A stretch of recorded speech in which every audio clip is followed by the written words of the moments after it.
নমস্কাৰ Assam knowledge centre অন্য এটা ভিডিঅ'লৈ আপোনালোকক স্বাগতম জনাইছোঁ আমি এইটো ভিডিঅ'ত কিছুমান ৰিজনিঙৰ কুৱেশ্যন আনচাৰ কৰিব ট্ৰাই কৰিম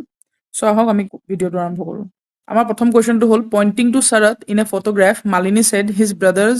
father is the only son of my grandfather how is Malini related to শৰৎ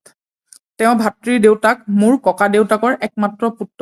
বুলি ফটোত শৰতলৈ আঙুলিয়াই মালিনীয়ে ক'লে তো মালিনী শৰতৰ কি হয় আমাৰ অপশ্যনবোৰ হ'ল অপশ্যন 1 আণ্ট খুৰী অপশ্যন 2 গ্ৰেণ্ড মাদাৰ আইতা অপশ্যন 3 মাদাৰ মাতৃ অপশ্যন 4 সিষ্টাৰ ভগ্নী তো এই কুৱেশ্যনটো আমি অকণমান বেলেগকৈ বিশ্লেষণ কৰি চাওঁ আহক প্ৰশ্নটো সমাধান কৰিবলৈ আমি মালিনী মন্তব্য অংশবোৰ বিশ্লেষণ কৰিম তো প্ৰথম মন্তব্যটো হ'ল মোৰ ককা দেউতাৰ একমাত্ৰ পুত্ৰ মানে মালিনীৰ ককা দেউতাকৰ একমাত্ৰ পুত্ৰ হ'ল মালিনীৰ দেউতাক তেওঁৰ 2 নম্বৰ মন্তব্যটো হৈছে তেওঁৰ ককায়েকৰ দেউতাক ফটোখনত থকা শৰতৰ ককায়েকৰ দেউতাক হ'ল শৰতৰ নিজৰ দেউতাক 3 নম্বৰ হ'ল সম্পৰ্ক স্থাপন কৰা মালিনীৰ দেউতাক আৰু শৰতৰ দেউতাক একেজন ব্যক্তি ইয়াৰ অৰ্থ হ'ল মালিনী আৰু শৰৎ একেজন দেউতাকৰে সন্তান তো কনক্লুজনটো হ'ল যেহেতু মালিনী এগৰাকী ছোৱালী আৰু শৰৎ এজন ল'ৰা তেতিয়াহ'লে মালিনী শৰতৰ ভনীয়েক হ'ব তেতিয়াহ'লে সঠিক উত্তৰটো হ'ব অপশ্যন 4 সিষ্টাৰ ভণ্টি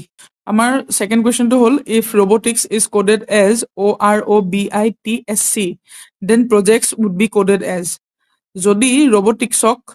OROBITSC হিচাপে সংকেতবদ্ধ কৰা হয় তেন্তে প্ৰজেক্টছক কি হিচাপে সংকেতবদ্ধ কৰা হ'ব অপশ্যন কেইটা হ'ল অপশ্যন 1 ROPEZTSC অপশ্যন 2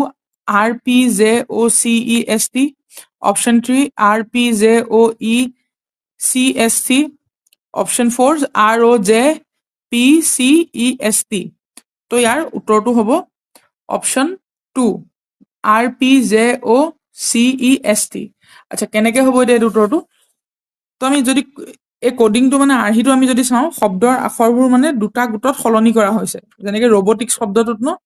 প্ৰত্যেকটো ওচৰৰ আখৰৰ যোৰাটো ইটোৰ লগত সিটো সলনি হৈছে যেনে ROটো হৈছে OR BOটো হৈছে OB TIটো হৈছে IT CSটো হৈছে SC তো একে হিচাপে যদি আমি প্ৰজেক্টটো চাওঁ ন তেতিয়া PRটো হৈছে RP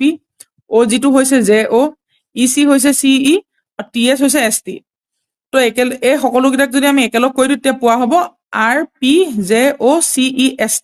তো এইটো কুৱেশ্যন লগতে আমি আজিৰ ৰিজনিং চিৰিজটো সামৰি মাৰিছোঁ আৰু ইয়াৰ ডিটেইল ভিডিঅ' আপোনালোকে মোৰ ইউটিউব চেনেল আসাম নলেজ চেণ্টাৰলৈ গৈ চাবগৈ পাৰে তো যদি আপোনালোকৰ এই ভিডিঅ'টো ইনফৰ্মেটিভ লাগিছে then please do like share comment and subscribe thank U